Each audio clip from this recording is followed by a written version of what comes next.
तर मित्रांनो, स्वागत आहे तुमचं आपल्या यूट्यूब चॅनलमध्ये. प्रश्न क्रमांक पहिला आहे, अग्निवीर क्षेपणास्त्राची मारक क्षमता किती आहे? तर अग्निवीर या क्षेपणास्त्राची मारक क्षमता खालीलपैकी ऑप्शन क्रमांक 3 5000 किलोमीटर एवढी आहे. पुढचा प्रश्न आहे, भारतीय अंतरिक्ष कार्यक्रमाचे पितामह कोण आहे? तर भारतीय अंतरिक्ष कार्यक्रमाचे पितामह खालीलपैकी ऑप्शन क्रमांक 3 डॉक्टर विक्रम साराभाई यांना भारतीय अंतरिक्ष कार्यक्रमाचे पितामह असे म्हटले जाते. पुढचा प्रश्न आहे, इन्सेंट उपग्रह कोणत्या कक्षेत भ्रमण करतात? तर इन्सेंट उपग्रह हे खालीलपैकी वर्तुळाकार व विषुववृत्तीय या कक्षेमध्ये भ्रमण करत असतात. पुढील प्रश्न आहे, national remote sensing agency NRAS स्थापन केलेले ठिकाण कोणते आहे?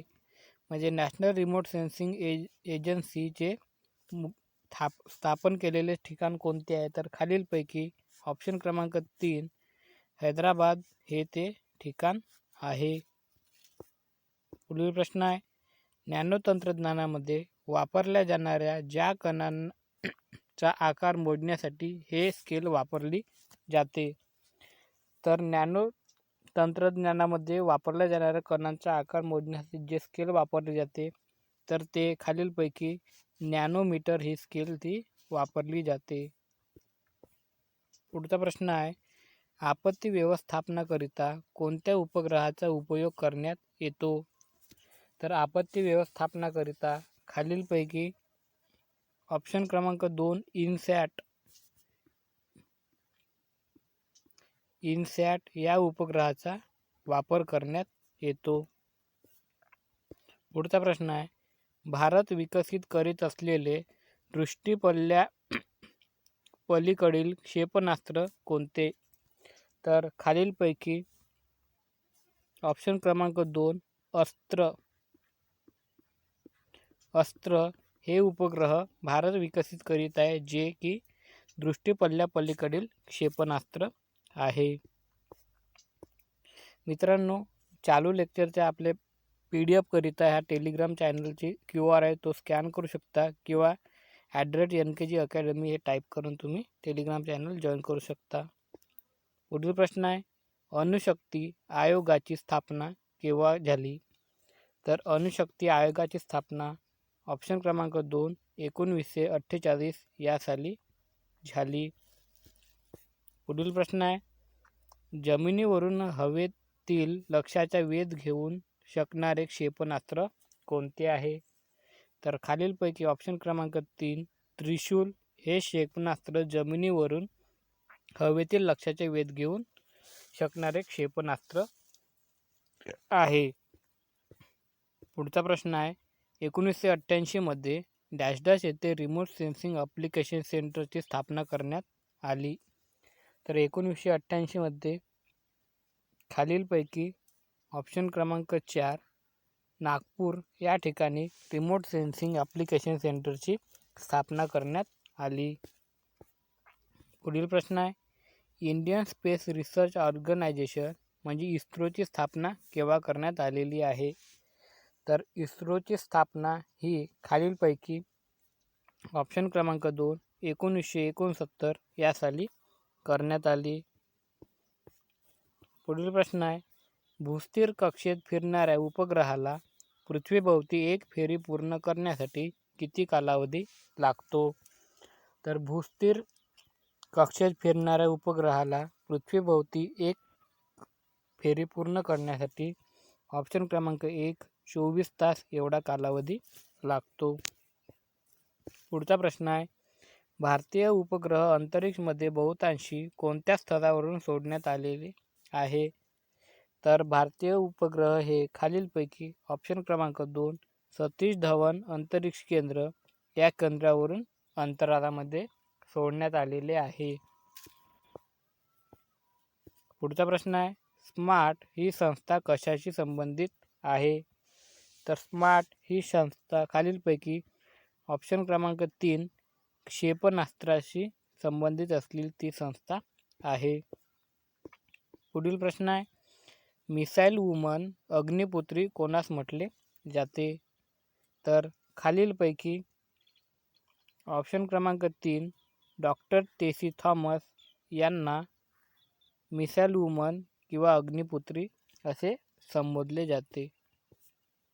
पुढील प्रश्न आहे, पुढीलपैकी कोणत्या उड्डाण वाहनाच्या प्रक्षेपणासाठी क्रायोजेनिक इंजिनची आवश्यकता असते? तर खालीलपैकी ऑप्शन क्रमांक 4 जिओसिंक्रोनस सॅटेलाइट लॉन्च व्हेइकल म्हणजे GSLV आहे. तिला उड्डाण वाहनाच्या प्रक्षेपणासाठी क्रायोजेनिक इंजिनची आवश्यकता असते. पुढचा प्रश्न आहे, अंतरिक्ष आयोगाचे मुख्यालय कुठे आहे? तर अंतरिक्ष आयोगाचे मुख्यालय खालीलपैकी ऑप्शन क्रमांक 2 श्रीहरिकोटा या ठिकाणी आहे. पुढचा प्रश्न आहे, भूस्थिर उपग्रह पृथ्वीपासून किती उंचीवर राहतो?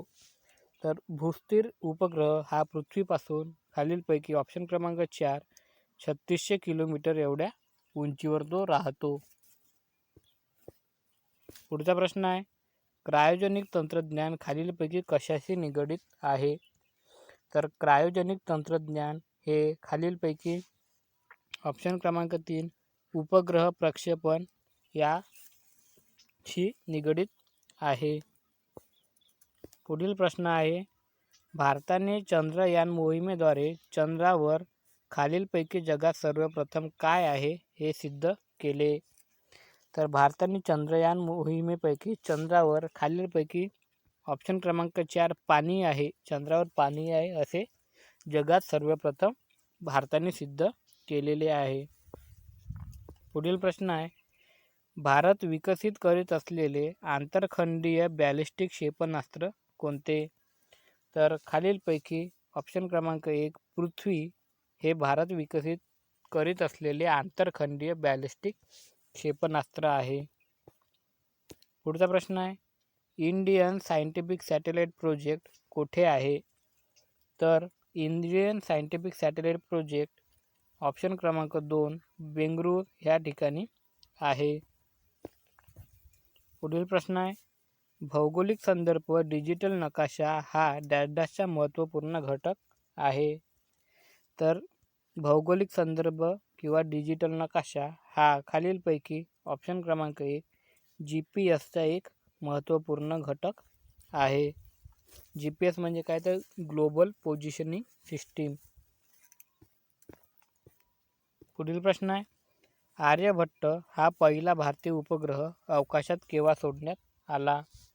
तर आर्यभट्ट हा पहिला उपग्रह खालीलपैकी ऑप्शन क्रमांक 1 19 एप्रिल 1975 या दिवशी तो अंतराळात सोडण्यात आला. पुढचा प्रश्न आहे, भारताची कमी पल्ल्याची क्षेपणास्त्रे कोणती?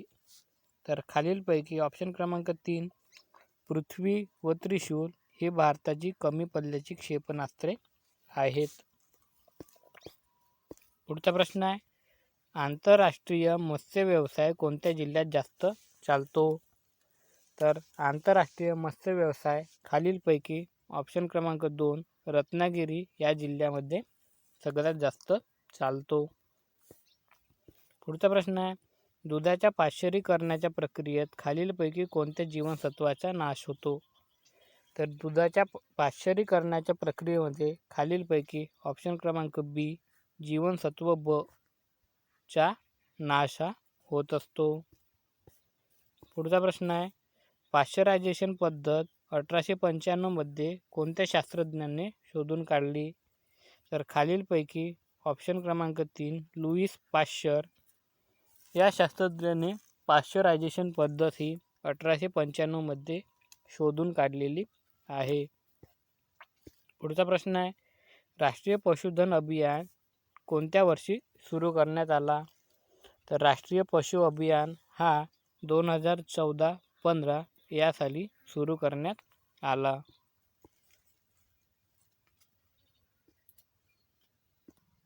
पुढचा प्रश्न आहे, जास्त पावसाच्या प्रदेशात शेतकामासाठी उपयुक्त बैल कोणता?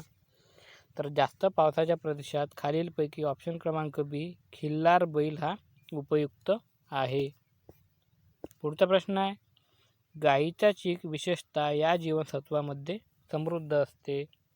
तर गाईच्या चिकेमध्ये खालीलपैकी ऑप्शन क्रमांक 2 ब विटॅमिन हे भरपूर प्रमाणात असते. पुढचा प्रश्न आहे, कोणत्या जनावरांचे दूध पचनास हलके असते? तर खालीलपैकी ऑप्शन क्रमांक 2 शेळी या जनावराचे दूध हे पचण्यास हलके असते. पुढील प्रश्न आहे, भारतात सर्वाधिक कोंबड्या कोणत्या राज्यात आहेत? तर भारतामध्ये ऑप्शन क्रमांक 3 आंध्र प्रदेश या राज्यामध्ये सर्वाधिक कोंबड्या आढळतात.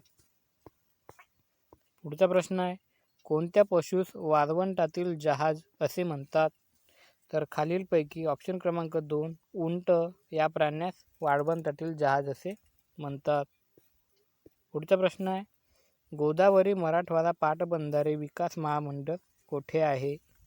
तर गोदावरी मराठवाडा पाटबंधारे विकास महामंडळ खालीलपैकी ऑप्शन क्रमांक 3 औरंगाबाद, ज्याचे नाव बदलून छत्रपती संभाजीनगर करण्यात आले, या ठिकाणी आहे. पुढचा प्रश्न आहे, जगातील सर्वाधिक दूध देणारी शेळी खालीलपैकी कोणती? तर खालीलपैकी ऑप्शन क्रमांक 2 सानेन या प्रजातीची शेळी जगात सर्वात जास्त दूध देणारी शेळी आहे. पुढचा प्रश्न आहे, मत्स्य व्यवसायात वाढ होण्यासाठी कोणती क्रांती झाली? तर खालीलपैकी ऑप्शन क्रमांक 3 मत्स्य व्यवसायात वाढ होण्यासाठी नील क्रांती ही घडून आली. हरित क्रांती ही शेतीशी संबंधित होती. धवल क्रांती ही दूध उत्पादनाशी संबंधित होती. तर नील क्रांती ही माशाशी संबंधित होती. पुढील प्रश्न आहे, खालीलपैकी संत्रा उत्पादन केंद्र कुठे आहे? तर खालीलपैकी ऑप्शन क्रमांक 2 नागपूर या ठिकाणी संत्रा संशोधन केंद्र आहे. पुढचा प्रश्न आहे, विदर्भ पाटबंधारे विभाग विकास महामंडळाची स्थापना कोठे करण्यात आली? तर विदर्भ पाटबंधारे विकास महामंडळाची स्थापना ऑप्शन क्रमांक 4 नागपूर या ठिकाणी करण्यात आली.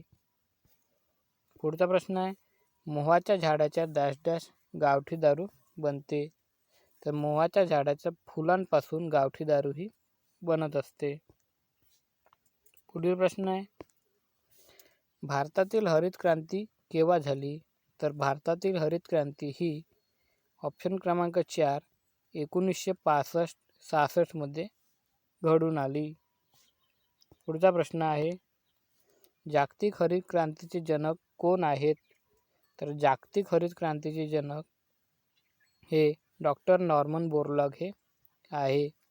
तर MS स्वामीनाथन हे भारतीय हरित क्रांतीचे जनक आहे. पुढील प्रश्न आहे, आम्लधर्मी जमिनीचा सामू डॅश डॅशपेक्षा कमी असतो? तर आम्लधर्मी म्हणजे जे ॲसिडिक आहे, तर त्याचा सामू हा 7 पेक्षा कमी असतो. तर ॲसिडिक जे माती आहे किंवा आम्लीय धर्मी माती आहे, तिचा pH हा 0 ते 7 एवढा असतो. म्हणजे 0 ते तुम्ही 6.9 एवढे समजू शकता. तर 7 हा जे न्यूट्रल सॉईल आहे, तर ह्या न्यूट्रल सॉईलचा असतो. तर 7.1 ते 14 हा बेसिक सॉईलचा असतो. पुढचा प्रश्न आहे, वाघांची गणना किती वर्षांनी होते? तर वाघांची गणना ही ऑप्शन क्रमांक 2 दर 4 वर्षांनीही होत असते. 10 वर्षांनी माणसाची गणना होत असते.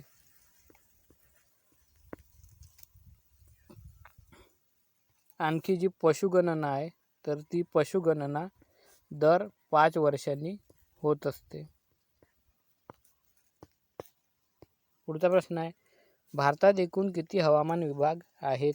तर भारतामध्ये एकूण 15 हवामान विभाग हे आहेत. पुढील प्रश्न आहे, सेंद्रिय शेतीचे पहिले राज्य कोणते? तर खालीलपैकी ऑप्शन क्रमांक 3 सिक्कीम हे राज्य सेंद्रिय शेतीचे पहिले राज्य आहे. पुढचा प्रश्न आहे, महाराष्ट्राच्या हरित क्रांतीचे जनक कोण आहेत? तर महाराष्ट्राच्या हरित क्रांतीचे जनक हे खालीलपैकी वसंतराव नाईक हे आहेत. पुढचा प्रश्न आहे, भारतात सर्वाधिक ताग उत्पादनात राज्य कोणते? तर भारतातील सर्वाधिक ताग उत्पादक राज्य हे ऑप्शन क्रमांक 2 पश्चिम बंगाल हे आहेत. पुढचा प्रश्न आहे, दूध महापूर योजना कोणत्या वर्षी सुरू झाली? तर दूध महापूर म्हणजे ऑपरेशन फ्लड हे दुधाशी संबंधित होते. तर ते खालीलपैकी ऑप्शन क्रमांक 3 1970 या साली ते सुरू झाले. तर यालाच आपण धवल क्रांती या नावाने सुद्धा ओळखतो. पुढील प्रश्न आहे, बटाटा व आले हे डॅश डॅश आहेत. तर बटाटा व आले हे खालीलपैकी ऑप्शन क्रमांक 1 भूमिगत खोडे आहेत. तर मित्रांनो, या लेक्चरच्या PDF करिता हा QR कोड तुम्ही स्कॅन करू शकता किंवा @NKG अकॅडमी हे टेलिग्रामवर सर्च मारून तुम्ही हा टेलिग्राम चॅनल जॉईन करू शकता. मित्रांनो, व्हिडिओ आवडल्यास व्हिडिओ लाईक करा, आपल्या ग्रुपमध्ये शेअर करा व चॅनलला सबस्क्राईब करा. थँक्यू.